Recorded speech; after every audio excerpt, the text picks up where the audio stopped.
Assalamualaikum warahmatullahi wabarakatuh. Perkenalkan, nama saya Emil Hamdilian Syahputra, NPM 2151020214, kelas E, Prodi Perbankan Syariah. Di sini saya akan mereview salah satu jurnal untuk memenuhi tugas mata kuliah Qiraatul Quran dengan dosen pengampu Ibu Dia Mukminatul Hasimi, MI, SY. Baiklah, langsung saja kita simak video penjelasan berikut ini.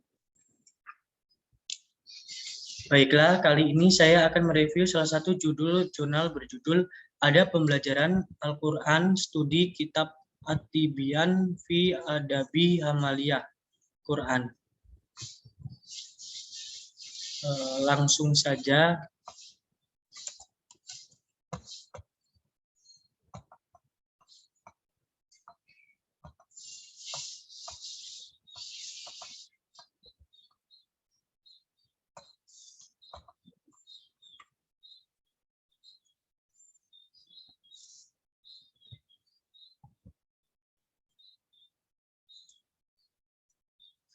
Pengertian adab membaca Al-Quran. Menurut Al-Atas, secara etimologi bahasa ada berasal dari bahasa Arab, yaitu adabu ayuadibu ta'adib, yang telah terjemahkan oleh Al-Atas sebagai mendidik atau pendidik. Dalam kamus Al-Mujid dan Al-Kautsar, adab dikaitkan dengan akhlak yang memiliki arti budi pekerti, perangai, tingkah laku atau tabiat sesuai dengan nilai-nilai agama Islam. Sedangkan dalam bahasa Yunani, adab disamakan sebagai kata etikos atau etos yang artinya kebiasaan, perasaan batin, dan kecenderungan hati untuk melakukan perbuatan. Selanjutnya, pemikiran Imam Nawawi tentang adab membaca Al-Quran dalam kitab At-Tibyan fi Adabi Hamalatil Quran. Adapun adab-adab membaca Al-Quran menurut Imam Nawawi yaitu yang pertama ikhlas. Wajib bagi orang yang membaca Al-Quran untuk ikhlas, memelihara etika ketika berhadapan dengannya. Hendaknya ia menghadirkan perasaan dalam dirinya bahwa ia tengah bermunajat pada Allah Subhanahu wa Ta'ala. Selanjutnya, membersihkan mulut. Jika hendak membaca Al-Quran, hendaknya ia membersihkan mulutnya dengan siwak atau lainnya.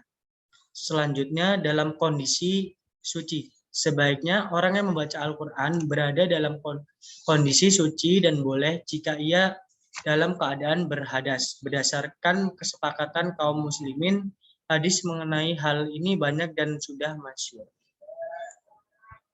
Yang selanjutnya, bertayamum jika tidak mendapat air. Jika orang yang haid atau junub tidak mendapati air untuk bersuci, maka hendaknya bertayamum dan setelah itu boleh baginya mengerjakan sholat. Selanjutnya, tempat yang bersih. Hendaknya membaca Al-Quran di tempat yang bersih dan nyaman. Selanjutnya, menghadap kiblat.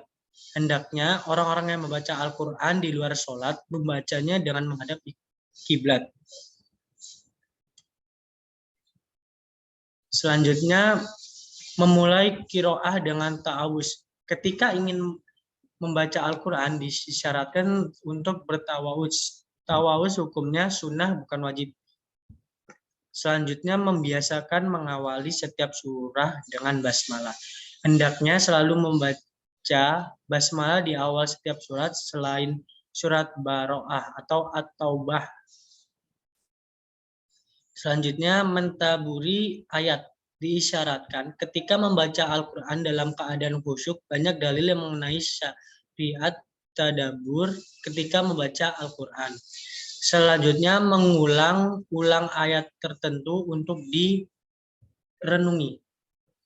Diriwayatkan dari Abu Musa al-Asy'ari berkata Rasulullah bersabda, yang artinya, ulang-ulanglah Al-Quran ini demi zat yang jiwa Muhammad berada di tangannya. Ia lebih cepat lepas daripada unta dalam ikatan.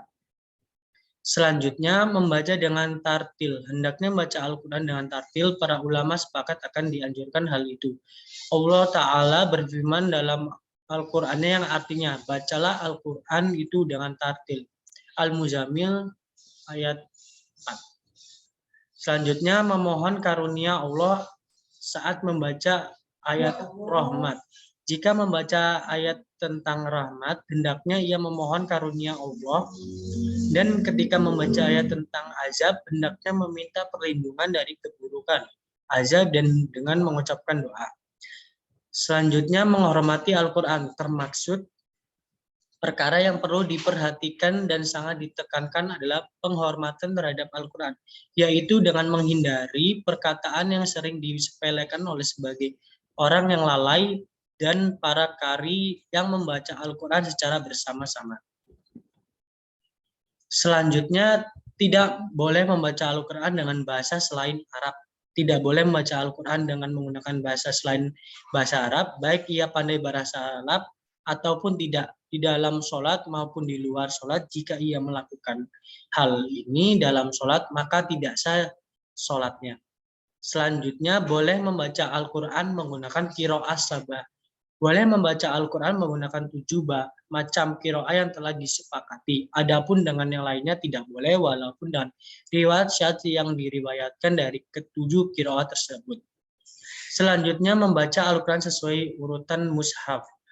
Para ulama berkata, yang paling utama membaca Al-Quran sesuai urutan mushaf. Pertama, ia membaca Al-Fatihah, kemudian Al-Baqarah, kemudian Al-Imran, dan seterusnya berdasarkan urutan.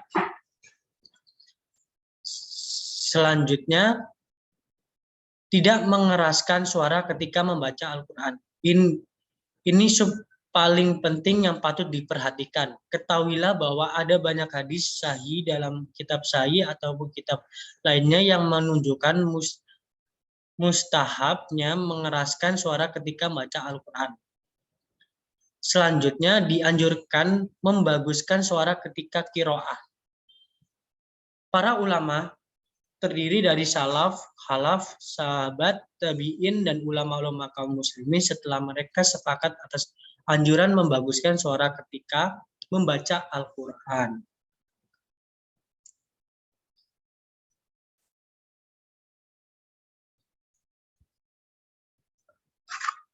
Kesimpulannya dari jurnal tersebut yaitu adab membaca Al-Quran yang harus diperhatikan oleh setiap umat muslim, yaitu untuk bertujuan agar kita mendapat keberkahan dan kebaikan dari membaca kitab suci tersebut. Selain itu, Al-Quran adalah kalamul Allah atau firman Allah, bukan koran maupun majalah, sehingga kita harus menjaga dan perhatikan adab saat membacanya. Mungkin itu saja yang dapat saya sampaikan. Apabila salah perkataan maupun perkataan, mungkin itu saja yang dapat saya sampaikan. Saya akhiri. Wassalamualaikum warahmatullahi wabarakatuh.